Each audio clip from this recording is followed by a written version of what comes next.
ಇದು ಚಲುವನಾರಾಯಣ ಸ್ವಾಮಿ ಮೇಲುಕೋಟೆ. ಇಲ್ಲಿರುವಂತಹ ಒಂದು ಕೋಟೆ. ಆ ಕೋಟೆಯನ್ನು ಲಾಸ್ಟ್ ಟೈಮ್ ತೋರಿಸಲಾಗಿತ್ತು. ಇವಾಗ ತೋರಿಸುವಂಥ ಒಂದು ಸಮಯ ಬಂದಿದೆ. ನೋಡುವ ಕೋಟೆ ಹೇಗಿದೆ ಎಲ್ಲ ನೋಡ್ಕೊಂಡು ಬರೋಣ. ಆತ್ಮೀಯ ವೀಕ್ಷಕರೇ, ನಾನು ಗಣೇಶ್ ಬಳೆಗಾರ್ ಅರಶಿರೂರು. ನಮ್ಮ ಯೂಟ್ಯೂಬ್ ಚಾನಲ್ ಅರಶಿರು ಸ್ಟುಡಿಯೋಗೆ ತಮಗೆಲ್ಲರಿಗೂ ಮತ್ತೊಮ್ಮೆ ಆದರದ ಸ್ವಾಗತ, ಸುಸ್ವಾಗತ. ಕೋಟೆಗೆ ಹೋಗುವಂಥ ಮೆಟ್ಟಿಲುಗಳು ಸರಿಸುಮಾರು ಹಲವಾರು ಶತಮಾನಗಳ ಇತಿಹಾಸನ ಹೊಂದಿರುವಂಥ ಈ ಮೇಲುಕೋಟೆ.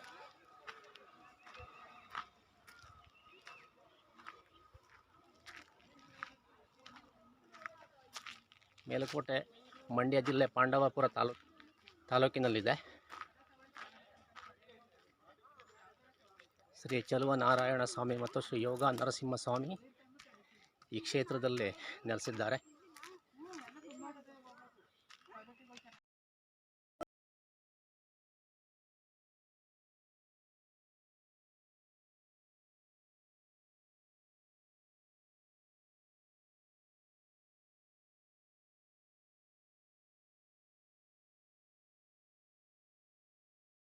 ಗಳಲ್ಲಿ ಪ್ರಸಿದ್ಧವಾದ 4 ಬೃಹತ್ ಏಕಶಿಲಾ ಕಂಬಗಳಿಂದ ಕೂಡಿದ ಮಂಟಪದಂತೆ ಇರುವ ಕಲ್ಲಿನ ಪ್ರಾಕಾರವೇ ರಾಯಗೋಪುರ. ಈ ಗೋಪುರದ ಬಗ್ಗೆ ಅನೇಕಾನೇಕ ಜಾನಪದ ವೃತ್ತಾಂತಗಳಿವೆ. ಇವುಗಳಲ್ಲಿ ಮುಖ್ಯವಾದುದು ಒಂದೇ ರಾತ್ರಿಯಲ್ಲಿ ಕಟ್ಟಲ್ಪಟ್ಟ ಕಟ್ಟಡ ಎಂಬುದು ಸ್ವಾರಸ್ಯಕರ. ಆಚಾರ್ಯ ರಾಮಾನುಜರು ಮೇಲುಕೋಟೆ ದೇವಾಲಯವನ್ನು ಜಗತ್ಪ್ರಸಿದ್ಧ ವಾಸ್ತುಶಿಲ್ಪಕಲೆಯಲ್ಲಿ ಪ್ರವರ್ಧಮಾನಕ್ಕೆ ತರಲು ನಿರ್ಣಯಿಸಿ ಕಟ್ಟಲು ಆರಂಭಿಸಿದಾಗ ಅವರನ್ನರಸಿ ಬಂದ ಚೋಳರು ರಾಮಾನುಜರು ನಿರ್ಮಿಸುವುದಕ್ಕಿಂತಲೂ ಉತ್ತಮ ಶಿಲ್ಪಕಲಾ ಆಲಯವನ್ನು ಕೇವಲ 1 ರಾತ್ರಿಯೊಳಗೆ ನಿರ್ಮಿಸುವೆವು ಎಂದು ಪಣತೊಟ್ಟು ಸೋತಲ್ಲಿ ರಾಮಾನುಜರು ನಿರ್ಮಿಸುತ್ತಿರುವಂತಹ ದೇವಾಲಯ ಕಾರ್ಯವನ್ನು ಸ್ಥಗಿತಗೊಳಿಸಬೇಕು ಎಂದು ಷರತ್ತು ವಿಧಿಸುತ್ತಾರೆ.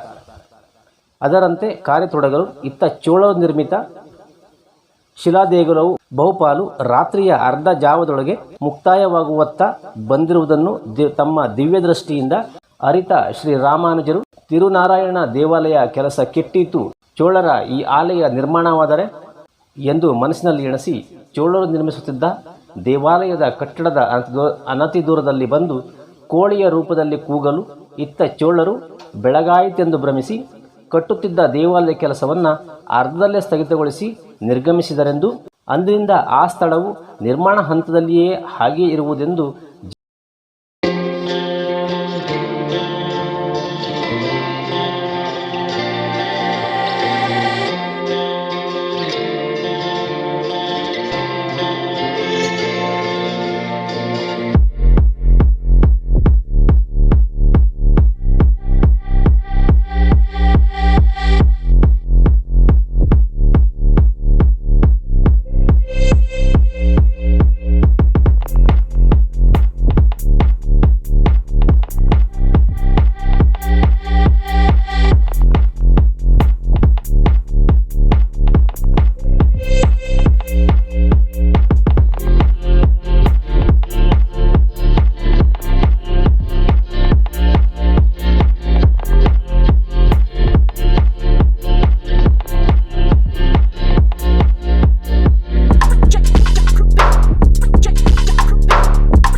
ಮೈಸೂರು ರಾಜರಾದ ರಾಜ ಒಡೆಯರ ಕಾಲದಲ್ಲಿ ಅಧಿಷ್ಠಾನಪೂರ್ವಕವಾಗಿ 4 ಕಂಬಗಳನ್ನು ನೆಟ್ಟರೆಂದು ಶ್ರೀ ಮನ್ಮಹಾರಾಜರ ವಂಶಾವಳಿ ಪುಸ್ತಕದಿಂದ ತಿಳಿದುಬರುತ್ತದೆ.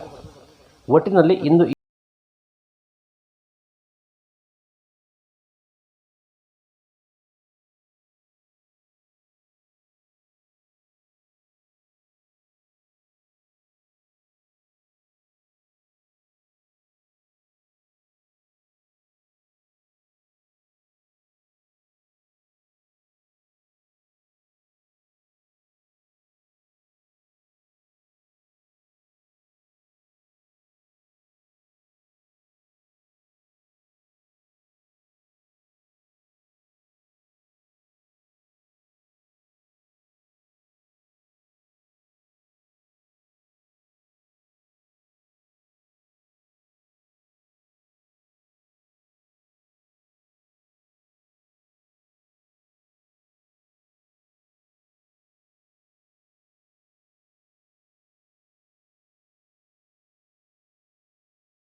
ಇದಾಗಿತ್ತು ಮೇಲುಕೋಟೆಯ ಕೋಟೆ. ಚಲುವನಾರಾಯಣ ಸ್ವಾಮಿ ಮತ್ತು ಯೋಗ ನರಸಿಂಹ ಸ್ವಾಮಿ ಇಲ್ಲಿನ ಚಿತ್ರಣವನ್ನು ನಾನು ಮೊದಲು ತೋರಿಸಿದ್ದೆ. ಆದರೆ ಮೇಲುಕೋಟೆಯ ಕೋಟೆಯನ್ನು ತೋರಿಸ್ಲಿಕ್ಕೆ ಆಗಿರಲಿಲ್ಲ, ಅದು ನಿಮಗೆ ತೋರಿಸಿದ್ದೀನಿ. ಆತ್ಮೀಯ ವೀಕ್ಷಕರೇ, ನಮ್ಮ ಇಂದಿನ ಈ ಸಂಚಿಕೆ ತಮಗೆ ಇಷ್ಟವಾಗಿದ್ದಲ್ಲಿ ಲೈಕ್ ಮಾಡಿ, ಶೇರ್ ಮಾಡಿ ಮತ್ತು ನಮ್ಮ ಯೂಟ್ಯೂಬ್ ಚಾನಲ್ ಅರಶಿರು ಸ್ಟುಡಿಯೋ ಮತ್ತು ಅರಶಿರು ಸ್ಟುಡಿಯೋ ಪ್ಲಸ್ ಯೂಟ್ಯೂಬ್ ಚಾನಲನ್ನು ಸಬ್ಸ್ಕ್ರೈಬ್ ಮಾಡಿಕೊಳ್ಳಿ ಅಂತ ನಿಮ್ಮಲ್ಲಿ ವಿನಂತಿಯನ್ನು ಮಾಡಿಕೊಳ್ತಾ, ಆದಷ್ಟು ಶೇರ್ ಮಾಡಿ. ಹಾಗೆ ಮೇಲುಕೋಟೆಯ ಕಡೆ ಅಂದರೆ ಮಂಡ್ಯ ತಾಲೂಕು ಪಾಂಡವಪುರ ತಾಲೂಕಿನ ಮೇಲುಕೋಟೆ ಕಡೆ ಬಂದಿದ್ದರೆ ಅಲ್ಲಿ ಚಲುವನಾರಾಯಣ ಸ್ವಾಮಿಯ ದರ್ಶನವನ್ನು ಪಡ್ಕೊಳ್ಳಿ, ಹಾಗೆ ಯೋಗ ನರಸಿಂಹ ಸ್ವಾಮಿಯ ದರ್ಶನವನ್ನು ಪಡ್ಕೊಳ್ಳಿ. ಹಾಗೆ ಮೇಲುಕೋಟೆಯ ಈ ಒಂದು ಪ್ರಸಿದ್ಧವಾದಂಥ ಸ್ಥಳ ಮೇಲುಕೋಟೆಯ ಕೋಟೆಯನ್ನು ನೋಡಲಿಕ್ಕೆ ಬನ್ನಿ. ಇಲ್ಲಿ ಹಲವಾರು ಚಲನಚಿತ್ರಗಳು ಸಹಿತ ಇಲ್ಲಿ ಶೂಟಿಂಗ್ ಆಗಿವೆ ಅಂತ ಮಾಹಿತಿ ಇದೆ. ನಮ್ಮ ಇವತ್ತಿನ ಈ ಸಂಚಿಕೆಯನ್ನು ನಾವು ಇಲ್ಲಿಗೆ ಮುಗಿಸ್ತಾ ಇದ್ದೇವೆ. ಸಂಪೂರ್ಣವಾಗಿ ತಮ್ಮ ಇಂದಿನ ಈ ಸಂಚಿಕೆಯನ್ನು ನೋಡಿದ ತಮಗೆಲ್ಲರಿಗೂ ಸಹಿತ ಮೇಲುಕೋಟೆಯ ಚಲುವನಾರಾಯಣ ಸ್ವಾಮಿ ಮತ್ತು ಯೋಗ ನರಸಿಂಹ ಸ್ವಾಮಿ ಆಯಸ್ಸು, ಆರೋಗ್ಯ, ಐಶ್ವರ್ಯವನ್ನು ಕರುಣಿಸಲಿ ಅಂತ ನಿಮಗೆಲ್ಲರಿಗೂ ಬೇಡಿಕೊಳ್ಳುತ್ತಾ ಈ ಸಂಚಿಕೆಯನ್ನು ನಾವು ಇಲ್ಲಿಗೆ ಮುಗಿಸ್ತಾ ಇದ್ದೇವೆ. ಶುಭಮಸ್ತು.